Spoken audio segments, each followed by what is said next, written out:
Hi dear student, आज का जो टॉपिक है वो क्लास 12th का चैप्टर नंबर 3 इलेक्ट्रोकेमिस्ट्री है। Electrochemistry total based on redox reaction पर होने वाला टॉपिक है, जिस पर नट्स इक्वेशन आगे आएगा, उस पर न्यूमेरिकल होंगे, या फ्लोनेशन ऑफ कंडक्टेंस उस पर भी न्यूमेरिकल होंगे। ये सब के सब न्यूमेरिकल आप तब कर पाएंगे जब आपको रेडॉक्स रिएक्शन का कॉन्सेप्ट क्लियर होगा, जो कि हम सभी जानते हैं। जो रेडॉक्स रिएक्शन है वो क्लास 11th का टॉपिक था। ठीक है, तो सबसे पहले रेडॉक्स रिएक्शन पढ़ लेते हैं कि रेडॉक्स रिएक्शन है क्या। क्लास 11th के बच्चे बहुत ध्यान से सुनेंगे और क्लास 12 के बच्चे एक बार रिवीजन करेंगे। तो इसमें जो पहला टॉपिक है वो क्या है? Redox reaction. रेडॉक्स रिएक्शन वो रिएक्शन जिसमें ऑक्सीडेशन और रिडक्शन एक साथ होता है, उसी को रेडॉक्स रिएक्शन कहते हैं। वो सभी रिएक्शन जिसमें ऑक्सीडेशन और रिडक्शन मतलब ऑक्सीकरण और अपचयन एक साथ होता है, उसे रेडॉक्स रिएक्शन कहते हैं। मतलब जैसे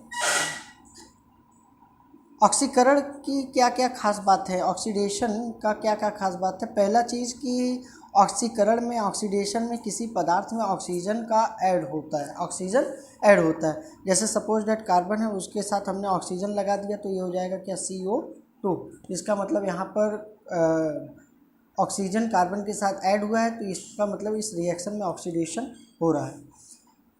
या फिर कह सकते हैं किसी पदार्थ से हाइड्रोजन की कमी, वहाँ से लॉस ऑफ हाइड्रोजन हो जाए, वहाँ से हाइड्रोजन निकल जाए। जैसे एज एग्जांपल यहाँ पर दिया हुआ है Zn+2HCl, तो क्या होगा? वी नो डैट Zn पे 2 चार्ज, H पे +1 होता है, 2 से मल्टीप्लाई करेंगे तो +2 हो जाएगा। Cl पे -1 होता है, 2 से मल्टीप्लाई करेंगे तो -2 हो जाएगा। ये +2 जाएगा -2 के साथ, तो हो जाएगा क्या? ZnCl2 + H2।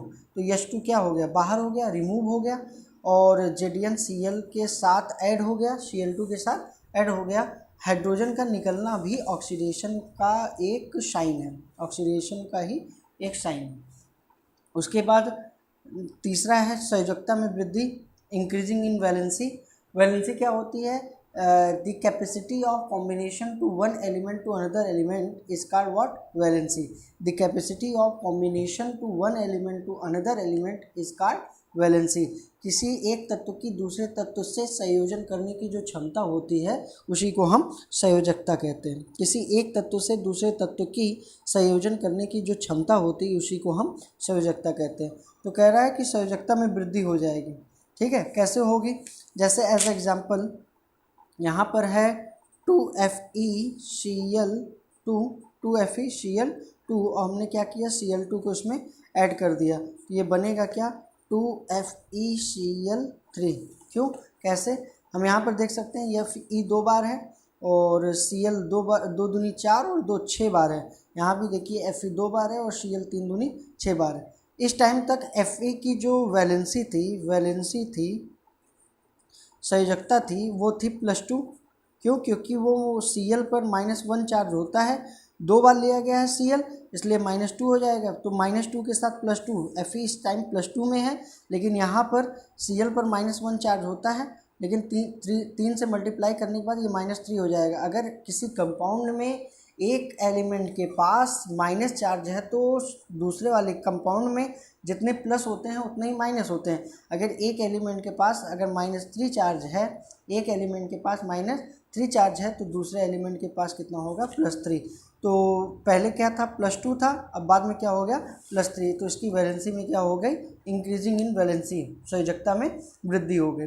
फिर चौथा क्या पॉइंट है? ये इलेक्ट्रॉन का त्याग करते हैं, इलेक्ट्रॉनों का त्याग करते हैं, loss of electron. As example Fe2+ था, इसने क्या किया? Fe3+ में जाने के लिए एक इलेक्ट्रॉन को डोनेट कर दिया। Na था, तो ये Na+ में जाने के लिए क्या किया? एक इलेक्ट्रॉन को डोनेट कर दिया। Mg था, Mg2+ चार्ज में जाने के लिए क्या किया? 2 इलेक्ट्रॉन को डोनेट किया।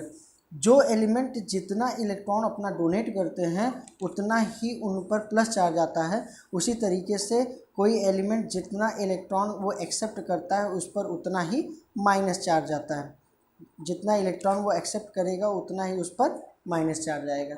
इस एक्सेप्टिंग और डोनेटिंग के कॉन्सेप्ट को, इलेक्ट्रॉन एक्सेप्ट करने पर माइनस चार्ज और इलेक्ट्रॉन को डोनेट करने पर प्लस चार्ज आता है। लास्ट क्या है, ऑक्सीकरण संख्या में वृद्धि, increasing in oxidation number, increasing in oxidation number. Oxidation number क्या होता है, ऑक्सीडेशन नंबर एक यौगिक में किसी तत्व के एक परमाणु पर, ऑक्सीकरण संख्या क्या होता है कि किसी एक यौगिक में किसी तत्व के एक परमाणु पर स्थित धन या ऋण आवेशों की संख्या को ही उस तत्व की ऑक्सीकरण संख्या कहते हैं। The residual charge which its atom appears to have when all other atoms from the molecule are removed as ion is called oxidation number. The residual charge which its atom appears to have when all other atoms from the molecules are removed as ion is called what? Oxidation number. Oxidation number में हमेशा ध्यान दीजिएगा, valency और oxidation number में difference है, valency और oxidation number में difference है। क्या डिफरेंस है, ऑक्सीडेशन वैलेंसी जो होती है वो किसी एटम पर फिक्स होती है, किसी आयन पर, जैसे सपोज दैट Na पर +1 चार्ज होता है तो ये +1 ही रहेगा, लेकिन ऑक्सीडेशन ये अनफिक्स्ड होती है। सपोज दैट Na2O है, अभी अगर ये NaCl के साथ लगता तो Na पर +1 चार्ज होता, लेकिन ये ऑक्सीजन -2 के साथ लगा हुआ है तो यहाँ पर +1 होते हुए भी 2 बार है, इसलिए यहाँ पर +2 चार्ज हो जाएगा। ठीक है, इसका मतलब क्या है कि वैलेंसी फिक्स्ड होती है और ऑक्सीडेशन नंबर एडिशन के होने के साथ साथ वो किसके साथ ऐड हो रहा है उसके साथ साथ वो क्या होती है, बदलती रहती है, उसके साथ साथ वो क्या होती है, बदलती रहती है। इसी तरीके से अपचयन भी जान लेते हैं क्या है। अपचयन में किसी पदार्थ में हाइड्रोजन का योग, अब अपचयन ऑक्सीडेशन का जस्ट अपोजिट होगा। जिस तरीके से ऑक्सीडेशन में ऑक्सीजन ऐड हो रहा था उसी तरीके से रिडक्शन में, अपचयन में हाइड्रोजन का ऐड होगा। जैसे एज एग्जांपल H2 के साथ कौन ऐड हो रहा है, Cl2, तो बनेगा क्या, 2HCl।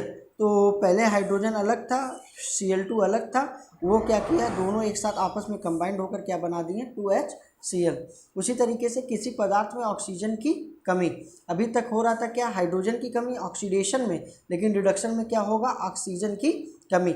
जैसे एज एग्जांपल CuO से रिएक्ट कौन किया, H2, तो क्या होगा, वी नो डैट जो कॉपर की कैपेसिटी होती है वो हाइड्रोजन से कम होती है, जो कॉपर का स्ट्रेंथ होता है वो हाइड्रोजन से कम होता है। तो हाइड्रोजन क्या करेगा, कॉपर को हटाकर उसकी जगह को ले लेगा, हो जाएगा क्या, H2O प्लस Cu अलग हो गया और H2O बन गया। तो हुआ क्या कि ऑक्सीजन को हटा दिया फिर उसके बाद क्या है, डिक्रीजिंग इन वैलेंसी, संयोजकता में अभी तक ऑक्सीडेशन में इंक्रीजिंग इन वैलेंसी हो रहा था, संयोजकता में वृद्धि हो रही थी, लेकिन अब क्या हो रहा है, संयोजकता में कमी, decreasing in valency. As a example Fe3+ में हमने क्या किया, एक इलेक्ट्रॉन को ऐड कर दिया तो क्या हो जाएगा, Fe2+। मैंने कहा था ना कि ऐड होने पर वो क्या होता है, घटता है, उस पर माइनस चार्ज आता है और डोनेट करने पर उस पर प्लस चार्ज आता है। फिर नेक्स्ट क्या है, इलेक्ट्रॉनों का ग्रहण, गेनिंग ऑफ इलेक्ट्रॉन। हम तो इसमें देख ही रहे हैं कि क्या कर रहा है, Fe3+ क्या कर रहा है, एक इलेक्ट्रॉन का एक्सेप्ट करने के बाद Fe2+ में जा रहा है। तो संयोजकता में कमी तभी आती है जब कोई एलिमेंट इलेक्ट्रॉन को एक्सेप्ट करता है, ग्रहण करता है, गेन करता है, तब उसकी वैलेंसी में कमी आती है, डिक्रीज होता है। और उसी तरीके से उसकी संयोजकता में वृद्धि कब आती है, जब वो डोनेट करता है, इलेक्ट्रॉन का त्याग करता है। फिर लास्ट है ऑक्सीकरण संख्या में कमी, decreasing in oxidation number. As a example SN4+ है, इसने क्या किया, 2 इलेक्ट्रॉन को एक्सेप्ट किया, तो 2 इलेक्ट्रॉन को एक्सेप्ट करने के बाद किस में चला गया, SN2+ में। तो हमेशा याद रखिएगा ऑक्सीडेशन और रिडक्शन, क्योंकि इलेक्ट्रोकेमिस्ट्री का पूरा टॉपिक और क्लास 11 के भी चैप्टर रिडॉक्स रिएक्शन करके एक चैप्टर है, उसमें ये दोनों ही टॉपिक में, दोनों ही लेसन में बहुत ही इम्पोर्टेंट है। आते हैं कुछ रिडॉक्स रिएक्शन देख लेते हैं और ऑक्सीडेशन रिडक्शन पहचानने की कोशिश करते हैं।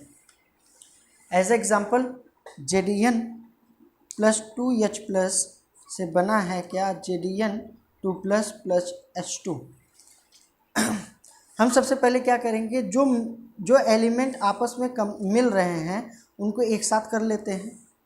हमने कर लिया, यह अब हाफ ऑफ रिएक्शन हो गया। Zn +2 चार्ज में जा रहा है और 2H प्लस H2 में जा रहा है, ये हाफ हाफ रिएक्शन हो गया। हमको ये पहचानना है कि कहाँ पर ऑक्सीडेशन हो रहा है और कहाँ पर रिडक्शन। सबसे पहले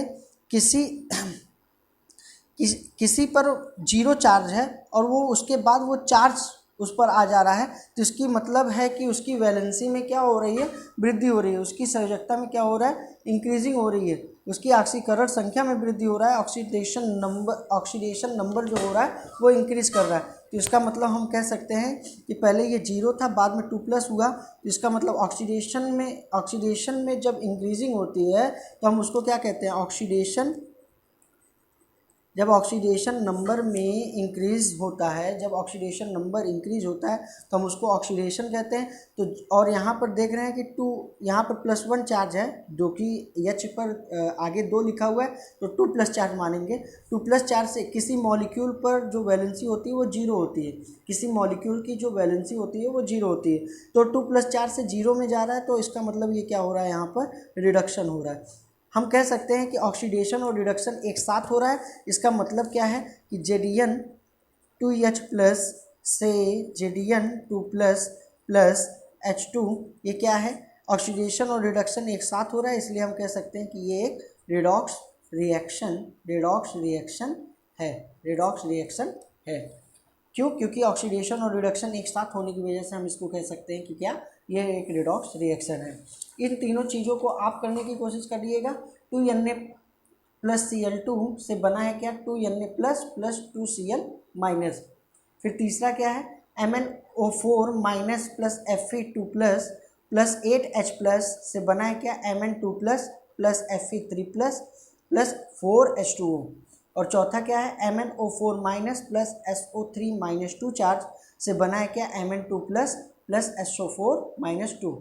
इन तीनों में ये पहचानने की कोशिश करना है कि किस में ऑक्सीडेशन हो रहा है और किस में रिडक्शन हो रहा है, किस एलिमेंट में ऑक्सीडेशन हो रहा है और किस एलिमेंट में रिडक्शन हो रहा है, और इसको हाफ रिएक्शन में चेंज करने की कोशिश कीजिएगा।